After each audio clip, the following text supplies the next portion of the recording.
Hey everybody, it's your boy, and today's video is going to be another one on Americo Skepticism, because it seems that the recent end of the war in Afghanistan has made it increase amongst a lot of British people, and especially in the highest echelons of the government and the parliament. To recap, because some of you may be new to the channel and need to know what Americo Skepticism actually is. Americo Skepticism is basically similar to Euroscepticism. It is a belief that we must move away from the so-called special relationship with America, at least in Britain, and try to forge our own path and rekindle lost or neglected relationships with other allied states, especially the Kanzuk nations, which is Canada, New Zealand, Australia, and other Commonwealth nations like India. Americo skeptics do not like the creeping Americanization of our culture, which has been happening for decades. They especially don't like the political ramifications of this, which is, well, identity politics for one thing. We also don't like being attached to America's foreign policy goals and going wherever they go and doing whatever they tell us to do. All of this has really not done the country any good, and we need to get away from it. We also see a lot of cultural differences that a lot of Americans are either too ignorant to realise exist or pretend to not exist. We recognise the clear anti-British bias that pretty much most American politicians have always held against us since at least 1776, but in particular since World War I, and we see that their foreign policy, as well as we would expect, is America first, where even when it's best not to, as is in the case with the Falklands War, where Britain obviously went to war with Argentina and the Americans refused to back us because they were also allied to Argentina, despite the fact that we were the ones who were under attack. The fact that there's been this neglect, the fact that there's been outright contempt against us in their actions, has really irked a lot of people like me. In 1983, when things couldn't get any worse, the Americans invaded Grenada because a socialist pro-USSR government had been elected. They invaded the country without even telling Britain, because Grenada used to be a British colony and is a Commonwealth member, which resulted in Thatcher chiding Reagan on the phone, which you can find on YouTube. Under Trump, there was a much better relationship between the two countries, although I don't think there was much of a relationship between the two governments, because contrary to rumours that have been going around, the Conservatives really don't like Trump. They much prefer Biden, or at least they did anyway. But Trump, because he actually has British ancestry, his mother was Scottish, when he was president he was offering us the greatest trade deals you could possibly imagine. Probably the most pro-British president for a while. Enter Joe Biden. After the election, he decided that he couldn't help but butt in and talk about Brexit. Now, Obama had already done similar things, attacking us and saying that we were going to be peripheral and that we were going to have all these issues with him. I can't remember exactly what he said, but Biden was just reiterating a lot of that stuff, and also was trying to divide our country by talking about the Northern Irish question. For those of you who don't know, there is a lot of political issues regarding Northern Ireland and its place in Britain, and because it's right next to the Republic where there's no border, quote unquote, that's caused a lot of issues with the EU, and he was trying to do this for nationalistic reasons, because even though he's not actually Irish, he has a little bit of an Irish ancestry. He decided that he wanted to trump up that because Americans think that the Irish are oppressed, when it's not the British that are the problem, it's the EU.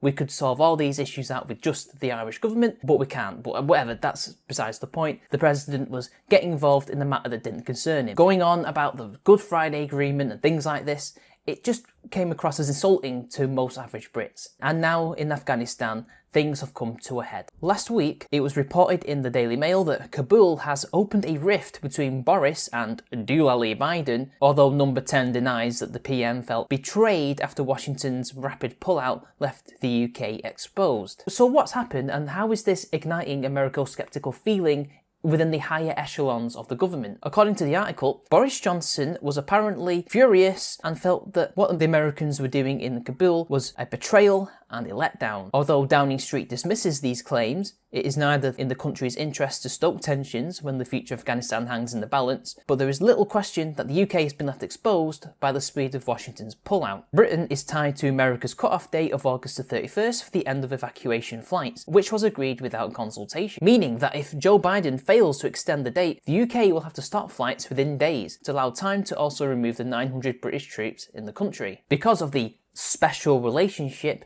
and because we are apparently their most important ally, because we are the second biggest contributor to the coalition forces outside of America, we're intimately tied with the American withdrawal. And let's just say that Joe Biden, much like a lot of American presidents, neglected to tell us of some very important things. Number 10 also denies claims that the Prime Minister was disappointed by Mr Biden's victory in the presidential elections and had declared that it would have been better if Donald Trump had won a second term, and say it is categorically untrue that Mr Johnson employs the president's derogatory nickname of Sleepy Joe during jocular conversations. Now in this paragraph there's a lot to unpack. I don't believe that he was initially disappointed, because rumours were abounding that actually the British government was quite happy that Biden had won because it was seen as a return to normality, because, you know, they're all globalists too. However, it seems to me that since then, maybe he's changed his mind. Maybe this is what the rumours are actually meant to be saying, but it's come across as, oh, he never wanted him in the beginning, which is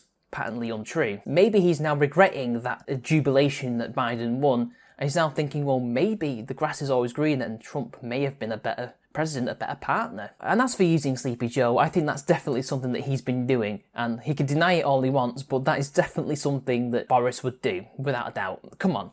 We all know him. Across Whitehall and in British embassies around the world, officials and diplomats are adjusting to the fact that Mr Biden has adopted an America First policy every bit as isolationist as his predecessor. There are also whispered concerns that the 78-year-old might be, in the words of one government source, a bit doolally, unable to exert full executive grip on the White House, with a worldview forged decades ago and out of step with the demands of leadership in the 2020s. The Times claimed yesterday that Johnson finds Mr Biden lightweight and inward-looking. Now, I don't think that Biden's trying to do that. I think it's something that's more complicated. I think he would like to be America world police and go around and attack Middle Eastern countries and whoever, but I don't think it's possible nowadays.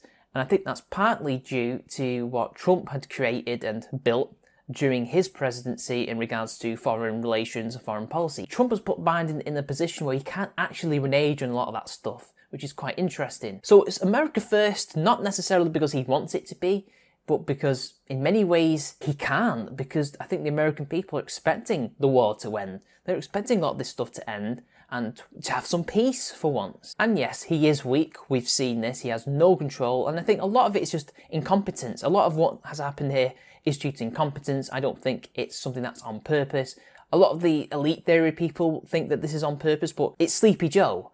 And also a lot of the people that are around him are not particularly smart either, so I think this is literally just incompetence on their part, and also American bluster and arrogance, which Americo skeptics also don't like. Observers of the two men's relationship believe that there is a degree of wariness with Mr Biden regarding Mr Johnson as a mini-Trump because of his personality-driven style of politics, and the pair talking less frequently than Johnson and Trump did. There are also policy differences, with Washington reluctant to accede to the UK's demand to ramp up spending on green policies ahead of the COP26 climate change summit being hosted by the UK in November. Now, who cares about the green stuff? That's ridiculous, and to be honest, I'm pretty sure Biden's in on that stuff as well, but maybe he's not full-on green as these Tories have become in recent years. But in regards to their relationship, this just shows Biden's ignorance. He doesn't have a clue about his opposite number. The person who is meant to be his most important ally in the world. He thinks he's a mini-Trump.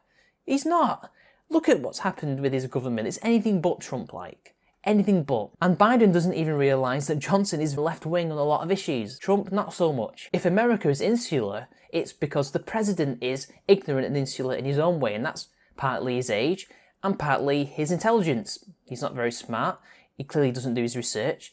And if he'd known much about Johnson, he'd know that this whole mini-Trump thing is a load of bollocks. And again, it shows the arrogance and the opinion that they hold of us as well. Boris Johnson is not his own person. Boris Johnson is not the leader of another country, a country that they're meant to be allied with. He's just a mini-Trump.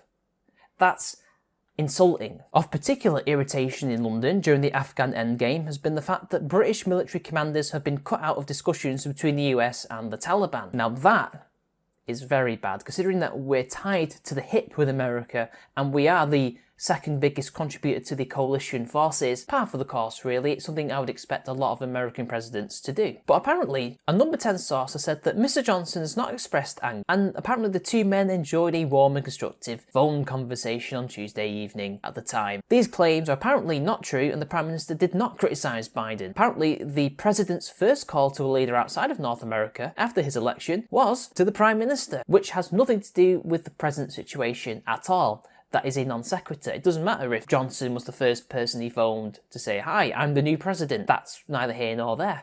The fact that he didn't phone Johnson, or somebody else phoned Johnson for him to talk about what's going on with the withdrawal, is awful. Now, I'm sure they did have a warm and constructive phone conversation, which is definitely not a euphemism for Boris did what Thatcher did to Reagan 40 years ago. Now, this is par for the course for those of us who are Americo skeptics. This is something that the Americans will always do. They claim that to fight for higher values, they claim to have much respect and love for their cousins, us, and also their other allies, but it's anything but. Their actions suggest otherwise. And what is interesting to note is that Boris Johnson does not actually like to use the term special relationship, which is something that Joe Biden has been using an awful lot in recent months because, well, considering his stupid comments that he made about Brexit and the Irish and things like that, yeah, he needs to make out that actually, I do like Britain, I'm not anti-British, look, I said we should have supported you in the Falklands, and it's totally not something I did to be contrarian to the Ronald Reagan government. Now, apparently, according to this article, the earliest known use of the term was by Winston Churchill, and considering how much of a fanboy of Winston Churchill Boris Johnson is, the fact that he doesn't like this term speaks volumes. Now, it could be for many different reasons, but the primary reason is he feels it's needy and weak. I can see that entirely. I think that that is a good attitude to take when you're discussing policy and trying to come across as something to these American presidents. Pretty much all prime ministers since after World War I have prostrated themselves to the Americans, and for once, Boris Johnson decided, no, we're not going to do that. We're going to stand on our own 2 feet, if not as equals, at least as, look, we're not going to do everything you tell us to do. We're not going to be weak and needy to you, which I like. And even in the article, this person called Leslie Vinjamuri even said that he thinks that the American presidents and a lot of American officials are sincere when they talk about this special relationship. They don't actually spend a lot of time thinking about it, nor does anybody in Washington. For better or worse, the conversation is pretty much exclusively driven by Britain. To be fair, America is just in a different league in terms of size and scale, so this is not surprising. And what is interesting, it says later on, is that the Americans, because of Brexit and other issues, don't see Britain as their key ally in Europe. The Americans actually see Germany as far more of an ally in Europe than their cousins in this so-called special relationship. Now, isn't that interesting that the old enemy, the country that we fought twice together, the country that the Americans claim that they've saved us from, they're now considering a more important ally than we are, considering that actually Britain is one of the biggest, if not the biggest, military power in Europe, navally and in many cases air force and army, and are no slouches economically either. Germany is considered more important, and that's probably mainly due to globalistic stuff, but again, it speaks volumes about how they truly feel about us. And now we are at the final bit of the video. This is something that is unprecedented and needs to be talked about more. For some reason, nobody's talking about it, and that is that according to newspaper headlines in the BBC, MPs condemn US President and Johnson humiliated. So basically this is the context. The withdrawal happened, and of course it went to shit with the Taliban eventually retaking Afghanistan. Obviously, because of what happened, there was a massive parliamentary debate, and a lot of people on all sides were incredibly angry. According to the article, there was much criticism aimed at Boris Johnson and Foreign Secretary Dominic Raab. Asleep at the wheel is the headline in the Metro. For The Guardian, it's Johnson humiliated. The Guardian says that the Prime Minister faced a wall of fury from all wings of the Conservative Party, with 11 former cabinet ministers among the dozens of MPs and peers expressing anger and frustration at the UK's failures in intelligence and preparation. A number of papers also highlight anger at Joe Biden, with the Daily Telegraph headline, Parliament holds the President in contempt. It describes the criticism as an unprecedented rebuke to a US President. An unnamed cabinet minister tells The Times the US failure to realise that Afghanistan was on the brink of collapse shows that America is looking inward and is unwilling to do even a modest amount to maintain global order. The minister adds, "The US remains by far and away our most important ally, but we are not Washington's most important ally by some stretch." Now the rest of it is to do with just the cabinet and the mistakes that they made, but listen to what the minister says. "The US remains by far and away our most important ally, but we are not Washington's most important ally by some stretch." And the fact that people from all over the political spectrum in the House of Commons rebuked a US president, the first time that I've ever heard of this happening. I don't think any other US president has ever been rebuked in this way, not even Trump. And that shows that something within their minds is clicking. This man hit the nail on the head. The so-called special relationship is more important to British politicians, not necessarily to British people, than it is to the Americans, who don't even consider us the most important ally that they have, despite all these so-called cultural connections. We're cousins with the shared language and history. No, we're not important to them. We never have been. And it's patently clear that this is something that finally the establishment in Britain are waking up to, if not something they want to willingly wake up to. But they have to wake up to this because this is the reality, that America cares only for America, not for us, and never have done. The US only cares for the US, much like how the Germans only care for the Germans, and it's about time that we as a country, at least in terms of foreign policy, look out for our own interests, because how else are we going to? We can't be altruistic to everyone. We'll be taken advantage of and exposed and just manipulated, which is what the Americans have done for decades. I still can't get my head around the fact that Parliament did this at least 1 or 2 weeks ago and nobody's talking about it. This is mental how they rebuked Biden. Now maybe it's easier to rebuke him because he made such a massive fuck up, but again, George W. Bush made a massive fuck up with his invasions initially, and again, nobody rebuked him in Parliament, as far as I'm aware. Maybe a few people may have said a few things over the years, but not the whole House. Again, all wings of the Conservative Party as well, so even the Wets and the globalists, even they were unanimous in how bad he is and how bad America has been for us, at least with this situation, because again, they didn't tell us that they were going to extend this deadline, which has put a lot of British people at risk. Just look at what happened to Lord Miles. He wouldn't have been in so much danger if Biden hadn't gone behind our backs, which he did do, and decided to push the date back. You know, it's not just the Taliban or the Afghan people or the former government or any other people who worked with the Americans. It should be not just the rest of the coalition, but Britain as well, who should feel betrayed by the actions of Biden, who only did what he did out of ego and to claim credit for ending the war, because Trump would have done, because he got the initial deal. And that is why the special relationship needs to end. This type of stuff right here. What's going to happen after this? Because as I make this video, this is the deadline for the withdrawal. Are the British troops and interpreters and God knows who else, are they going to get out on time? Will we be able to succeed? Will Biden succeed in getting them all out? Or is there going to be another war because ISIS is back? The Taliban clearly aren't in full control either. And, you know, we don't know what's going to happen, do we? Will successive British governments keep all this in mind? Will they do some soul searching and realise actually, yeah, we shouldn't look weak to these people. We shouldn't attach ourselves to the Americans. We need to forge our own path. We need to look out for our own interests and also the Commonwealth's interests and rekindle that stuff. Maybe Kanzuk should be an option. But hey, I don't know. Until next time, it's been your boy, and I'll see you all later.